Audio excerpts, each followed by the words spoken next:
کہ جب رمضان المبارک کا مہینہ شروع ہو جاتا تو حضور علیہ الصلوۃ والسلام ہر قیدی کو چھوڑ دیتے تھے، ہر مانگنے والے کو عطا کرتے۔ اچھا ایک خیال رکھنا یار، رمضان المبارک میں کچھ لوگ ایسے ہوں گے کہ جو آپ کے دروازے پہ آئیں گے مانگنے کے لیے، اور ایک لمبی لائن لگے گی، کوئی ادھر سے آ رہا ہوگا، کوئی ادھر سے آ رہا ہوگا، کیونکہ رمضان المبارک میں لوگ اپنے مال کی زکوٰۃ بھی نکالتے ہیں اور صدقہ و فطر بھی نکلتا ہے۔ ویسے بھی لوگ ہاتھوں کو کشادہ کر لیتے ہیں، اللہ کی رحمتیں حاصل کرنے کے لیے خیرات زیادہ کرتے ہیں۔ مگر ایک بات یاد رکھنا کہ آپ جتنی خیرات کرنا چاہتے ہیں نا، ان لوگوں کے لیے رکھ لیں جو آپ کے پاس مانگنے کے لیے آتے ہیں۔ کسی کو 100 دے دیا، کسی کو 200 دیا، کسی کو 500، کسی کو 1000، کسی کو 10، کسی کو 20، ایسے دیتے رہیں۔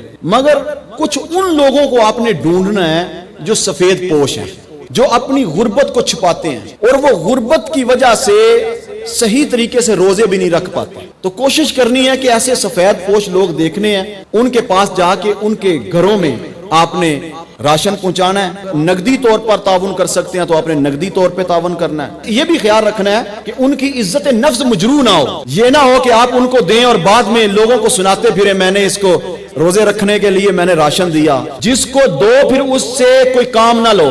امام اعظم ابو حنیفہ رحمۃ اللہ تعالی علیہ نے ایک بندے سے قرض لینا تھا، تو جا رہے تھے، راستے میں کہیں آپ کو کسی کا انتظار کرنا پڑا تو آپ اس کی دیوار کے پاس کھڑے، تو اس کی دیوار کا سایہ آپ پر پڑنے لگا، آپ دیوار کا سایہ چھوڑ کے دوسری جگہ چلے گئے۔ فرمایا یہ سود میں نہ آ جائے۔ یہ تھے ہمارے امام جنہوں نے عشاء کی نماز کے وضو سے فجر کی نماز پڑھی ہے 40 سال تک۔